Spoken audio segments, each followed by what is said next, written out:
அனைவருக்கும் வணக்கம். Jaibala YouTube channel சார்பாக உங்கள் நண்பரால் வரவேற்கிறேன். ஜெய்பாலா ஜெய்பாலா ஜெய்பாலா ஜெகதந்தாதி வக்கரந்தாதி தன்னதந்திபுரை மகவந்தி அனுகிரத்தாலும் பாலத்தன்மை திருவிழா முருகப்பெருமான் ஆசை கொண்டு கும்பராசிக்கு இந்த வாரம் 5/4/2026 வரை 11/4/2026 வரைக்கும் நல்ல பலன். பங்குனி மாதம் 22 முதல் பங்குனி மாதம் 28ஆம் தேதி வரை கும்பராசிக்கு எத்தகைய பலன். கும்பராசி உங்க ராசியில ராகு பகவான் ஏற்கனவே வருடக்கணக்காக உட்கார்ந்துருக்கு. இருப்பினும் 2ஆம் இடத்துல 4 கிரகம் கூடி அமோகமான செல்வாக்கு கொடுக்கக்கூடிய தன்மை. ராகு கேது தோஷம் உண்டு. நம்ம என்ன செய்யறது? சரீரம் மட்டும் சற்று ஜாக்கிரதையா பார்த்துக்கலாம். சரீர உபாத்தை தவிர மிச்சம் எந்த விதமான உபாத்தையும் உங்களுக்கு கிடைக்காது, கண்டிப்பாக நிகழாது. அதே சரீரம் மட்டும் சரியான முறையில இதேன்னு ஒரு சின்ன குறைபாடு இருந்தா உரிய மருத்துவரை அணுகி சிகிச்சை மேற்கொள்ள வேண்டும். சூரியன் சனி செவ்வாய் புதன் கூடி இருக்கும்போது தன பிராப்தம் அதிகரிக்கும். ஏதேனும் ஒரு குறைபாடு நிவர்த்தி ஆகக்கூடிய காலமே சொல்லலாம். இந்த குறை இருக்குது. ஒரு போன் வாங்கணும் ரொம்ப நாள் ஆசை, வீட்டுக்கு ஒரு பொருள் வாங்கின ஆசை, கண்டிப்பாக வாங்கிடுவீங்க. அந்த மனவேகம் கொடுக்கும். தொழில் நல்ல சிறந்து விளங்கும். உங்க ராசிக்கு 5ஆம் இடத்துல குரு பகவான் தொழில் அமோகமாக வளர்ச்சி கொடுக்கும். 3ஆம் இடத்துல சுக்கிரன் முயற்சி ஸ்தானத்துல சகோதர ஸ்தானத்துல. அப்போ உங்க சக ஊழியர்கள் உங்களுக்கு பக்க பலமாக இருப்பார். அப்ப உங்க சகோதரனாக இருந்து செயல்படக்கூடிய நண்பர்களா இருக்கலாம், உங்க சகோதரனாக இருக்கலாம், அத்தனை பேர் உங்களுக்கு உறுதுணையாக இருந்து செயலாற்றக்கூடிய தன்மை.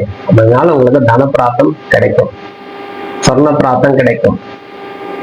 அப்ப இத்தனையும் நம்மளுக்கு மேலோங்கி செல்லக்கூடிய வாழ்க்கையில அமோகமான காலம். திருமண பாக்கியம் கொடுக்கும், குழந்தை பாக்கியம் உருவாக்கக்கூடிய தன்மையை உருவாக்கும். மனதில் இருக்கக்கூடிய ஐயப்பாடு களையக்கூடிய தன்மை. கவலைகள் வெளியிலே போயிடும், உங்களுக்கு கவலையே இருக்காது. இருப்பினும் சரீரம் சற்று ஜாக்கிரதையா பார்த்துக்கணும். உடல்ல ஏதேனும் ஒரு உபாதை கொடுத்துட்டே இருக்கும். அதனால மனசோர்வு, மனதில் இருக்கக்கூடிய தெம்பு குறையக்கூடிய வாய்ப்பை கொடுக்கும். இதை மட்டும் நீங்க சரி பார்த்துக் கொள்ள வேண்டும். எதுக்கும் உங்களுடைய நட்சத்திர நாளும் பலம் பெற்றுக் கொள்ள வேண்டியால் கண்டிப்பாக உங்களுக்கு கைகள் பலன் கொடுக்கும். அதே உங்க ராசியில அடங்கிய நட்சத்திரம் அவிட்ட நட்சத்திரம் பாதம், சதை நட்சத்திரம் 3 பாதம், புரட்டாதி நட்சத்திரம் 3 பாதம் அடங்கியது. அதனால நீங்க ஒரு அவிட்ட நட்சத்திரம் பிறந்ததா சதி நட்சத்திரம், திருவாதிரை நட்சத்திரம், சுவாதி நட்சத்திரம் தேர்வு செய்து வழிபாடு செய்து வரணும். உங்களுக்கு இஷ்டமான தெய்வத்தை வழிபாடு, அதுவே உங்க குல தெய்வ வழிபாடு நிச்சயமாக கை மேல் பலன் கொடுக்கும். நீங்க ஒரு சதி நட்சத்திரத்துல பிறந்திருக்கீங்க அப்படின்னா புரட்டாதி நட்சத்திரம், புனர்பட்ச நட்சத்திரம், விசாக நட்சத்திரம் தேர்வு செய்து முருகப்பெருமான் வழிபாடு தவறாம செய்து வரணும். முருகா முருகா முருகா சொல்லி வழிபாடு செய்தாலே போதும். கதை சிருஷ்டி கவசம், திருப்புகழ் போன்றவற்றை பாராயணம் செய்யலாம்.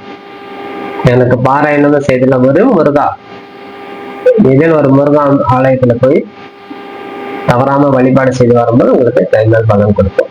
நீங்க ஒரு புரட்டாதி நட்சத்திரம் பிறந்திருக்கீங்க, உத்திரட்டாதி நட்சத்திரம் தேர்வு செய்து உத்திரட்டாதி நட்சத்திரம், பூச நட்சத்திரம், அன்ஷ நட்சத்திரம் தேர்வு செய்து முருகப்பெருமானை வழிபாடு.